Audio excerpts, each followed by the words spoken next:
We're here to talk about accountability, which I know is a topic that many people are fabulously interested in. What does it mean in practice? Do we all have to bankrupt ourselves and get small armies of people to take records of every single thing? Well, the great news for us is that we have Kabir Barday from OneTrust, which many of you will know provides a lot of software to help with the accountability issue. And we also have Dale Sunderland from the Irish DPC, who has promised not to remember anything you've asked him. He's also promised that he understands that there is some really good debate in this area, so even if he doesn't agree with the question you're asking or a view you've expressed, he will give you absolute props for bothering to ask. So because Stuart's not in the room, we're going to upset his timetable. So what that means, quite controversially, is that we're going to be taking Q&A throughout the session. We won't leave it to the end.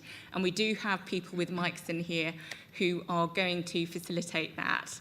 So if you do have a question to ask, please do wave at us at any point, and we will ask someone to come down with the mic. You may find that some of our lovely presenters will ask you questions as well as we progress. So we're hoping to make this really dynamic to keep the energy up until 5:30. So without further ado, I hand you over to my lovely presenters. Yeah. Do you want to do a quick background and introduction, Dale, and then we'll take it from there? I don't mind. Yeah, sure. Good afternoon, everyone. I noted the other session is about fines, so I'm at this session. I'm not at the other session. So I think it says something. We, as a data protection authority, are first and foremost concerned about data protection compliance, and that organisations are accountable in that. Fines are an important part of the regulatory process. They're an important part of our toolkit.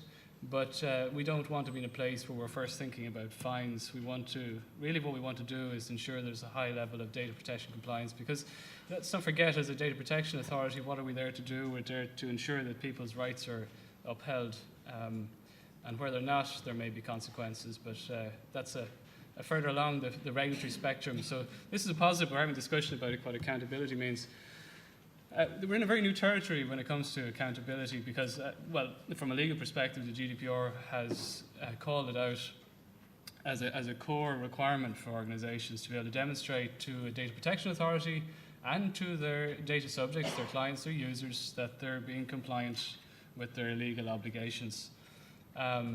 And I suppose we're at an early stage. We're working through really what does that look in practice. We all know what the GDPR says. We know what their obligations are on organisations. So we as a Data Protection Authority know what we want to see. I suppose a key point to make at the start is we're not being prescriptive about what necessarily accountability looks like or how any one organisation might meet their obligations. And I think that's very important to bear in mind. There's no one size necessarily fits all. Mm-hmm. And there's scope within for every organisation who knows their business best to know what works best for them in terms of their privacy data protection programme, the systems, the training, whatever else they put in place.